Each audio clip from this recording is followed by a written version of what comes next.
నోట ఈ నోట పసిపిల్లల్ని ఎత్తుకెళ్లి చంపే పూతన అనే రాక్షసి ఆఖరికి బృందావనంలో చనిపోయింది అని అందరూ అనుకుంటున్న వార్త కంసుడికి తెలిసింది. త్రినావర్త, నన్ను సంహరించేవాడి ఆచూకీ తెలిసింది. నీవు నీ మాయలతో తంత్రాలతో ఆ బాలుణ్ణి సంహరించు. ప్రభు, కేవలం ఒక చిన్న బాలకుడిని సంహరించడానికి నాకు తెలిసిన విద్యలన్నీ ప్రదర్శించవలసిన అవసరం ఉందంటారా? అంత తేలికగా చిన్న బాలుడని తీసిపారేయద్దు త్రినావర్త. ఆ చిన్న బాలకుడే పూతన లాంటి మహారాక్షసుని సంహరించాడని గుర్తుపెట్టుకో. క్షమించండి ప్రభు, నా సర్వశక్తులు దారపోసైనా సరే నేనా బాలకుడిని సంహరిస్తాను. ప్రభువుల వారితో సహభాష అనిపించుకుంటాను. భలా త్రినావర్త, నువ్వు వెంటనే వెళ్ళు. వాడిని సంహరించావన్న శుభవార్త నా చెవిని వెయ్యి. తప్పకుండా ప్రభు. మరి నాకు ఇంక సెలవు. ఓ సాయం సమయం యశోద శ్రీకృష్ణుని ఎత్తుకొని బృందావన వీధులలో నడుస్తుంది.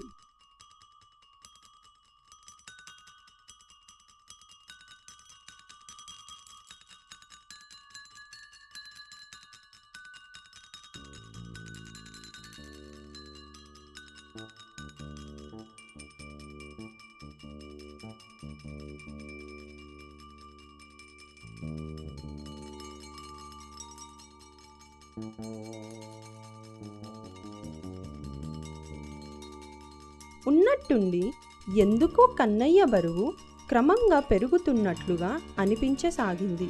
ఇక తను ఆ బరువు మోయలేను అనుకున్నంతగా కన్నయ్య బరువు పెరిగిపోయాడు.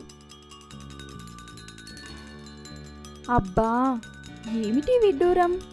కన్నయ్య ఏమిటి ఇంత బరువు పెరిగిపోతున్నాడు? అబ్బా, ఇంక వీడిని మోయలేను అంటూ క్రిందకి దించేసింది. అకస్మాత్తుగా ఆ వీధిలో పెద్ద సుడిగాలి వచ్చింది.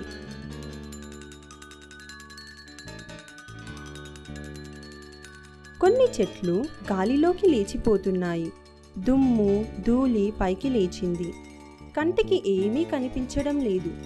యశోద భయంతో గట్టిగా కళ్ళు మూసుకుంది. కాసేపటికి వాతావరణం ప్రశాంతంగా మారింది. యశోద కళ్ళు తెరిచి చూసేసరికి చిన్ని కృష్ణుడు కనపడలేదు. నాయనా, కన్నయ్య, ఎక్కడికి వెళ్ళిపోయావు తండ్రి? ఒకసారి కనబడు నాన్నా అంటూ భయంతో ఆందోళనతో అటూ ఇటూ వెతకనారంభించింది. కాని సుడిగాలి రూపంలో వచ్చిన త్రినవర్తుడు కృష్ణుణ్ణి ఆకాశంలోకి తీసుకువెళ్ళిపోయాడు అన్న విషయం పాపం యశోదకు తెలియదు. ఏయ్ బాలక, నువ్వు అంత బలశాలివా? పూతననే చంపుతావా? దమ్ముంటే నాతో యుద్ధం చెయ్యి.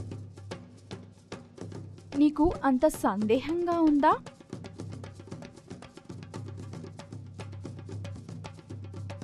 నా బలం ఎంత ఉందో చూడాలని కోరికగా ఉందా? సరే, నీ ఇష్టప్రకారమే కాని అంటూ యుద్ధానికి సిద్ధమయ్యాడు.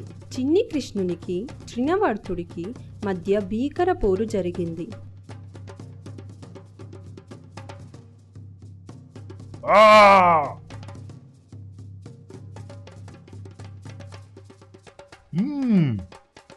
తన వాడి అయిన పిడిగుద్దులతో త్రినవర్తుడిని బలహీనపరిచి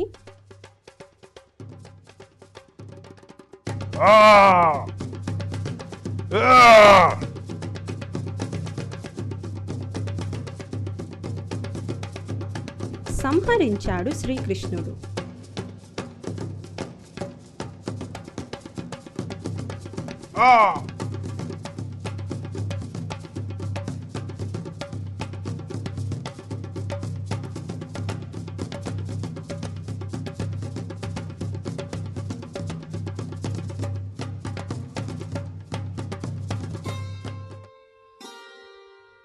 నాయనా, కన్నయ్య, ఎక్కడికి వెళ్ళిపోయావు తండ్రి?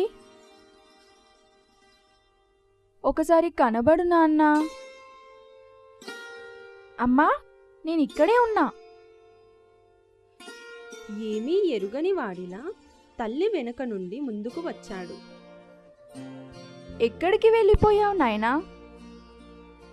అంత పెద్ద సుడిగాలి కనపడేసరికి బాగా భయం వేసి అదిగో అక్కడే దూరంగా పోయి ఆ చెట్టు వెనకాలే దాక్కున్నా. ఇదిగో మళ్ళీ నీ మాటలు విని ధైర్యం తెచ్చుకొని బయటకు వచ్చా.